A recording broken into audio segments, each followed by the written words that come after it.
लग्नाचे दागिने म्हणजे श्रीमंत पेशवाई दागिने, नाशिकचे सुप्रसिद्ध सराफ मयूर अलंकार सराफ।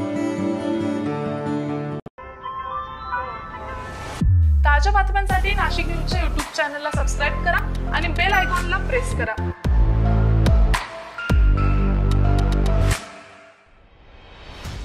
2 दिवसापूर्वी सातपूर येथे गावगुंडांनी जवळपास डझनभर वाहनांची तोडफोड करत दहशत माजवण्याचा प्रयत्न केला। ही घटना ताजी असतानाच आता पुन्हा एकदा भद्रकाली पोलीस स्टेशनच्या हद्दीतील जुन्या नाशिकमधील कुंभारवाडा येथे मध्यरात्री जवळपास 6 ते 7 वाहनांची जाळपोळ करत दहशत माजवण्याचा प्रयत्न करण्यात आलेला आहे।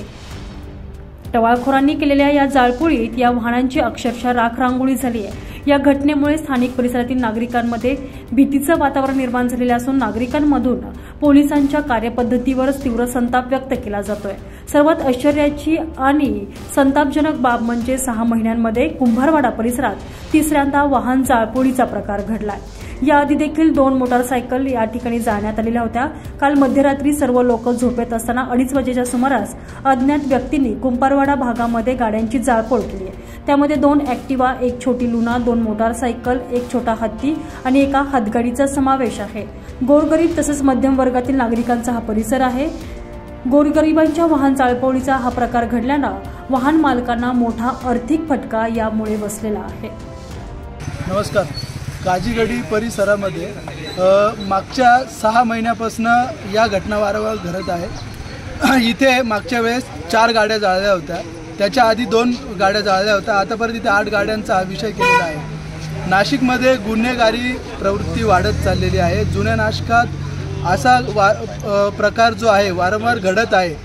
याच्यावर जे वरिष्ठ पदाधिकारी आहे यांनी आणि जे कोणी राजकारणी आहेत तर त्यांनी यात सविस्तरपणे लक्ष घालणं अपेक्षित आहे। जर हे असं वारंवार चालू राहिलं तर जुन्या नाशिकातलं वातावरण खराब होईल आणि समस्त वरिष्ठांनी यात लक्ष घालून याच्यावर सोल्युशन काढावं। नागरिकांनी याआधी CCTVची मागणी केलेली होती। 3च्या टायमाला तो माझ्याकडे आला, कारण मी गावाचा फोनमध्ये होतो आणि माझी एक सिलेंडर गाडी पूर्ण जाऊन राग झाली।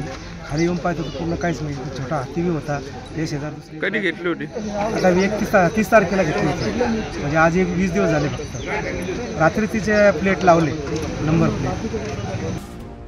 दरम्यान हा काजीगडीचा मोठा परिसर आहे। या भागात गेल्या 6 महिन्यात 3 वेळेस वाहनांची जाळपोळ झाल्यानं नागरिकांमधून पोलिसांकडे या भागात CCTV लावण्याची मागणी करण्यात आली, मात्र अद्यापर्यंत या भागात CCTV लावण्यातच आलेले नाही। पोलिसांची या भागात गस्तच नसल्यामुळे टवाळखोरांना मोकळे रान मिळत असल्याचा आरोप नागरिकांमधून केला जात आहे।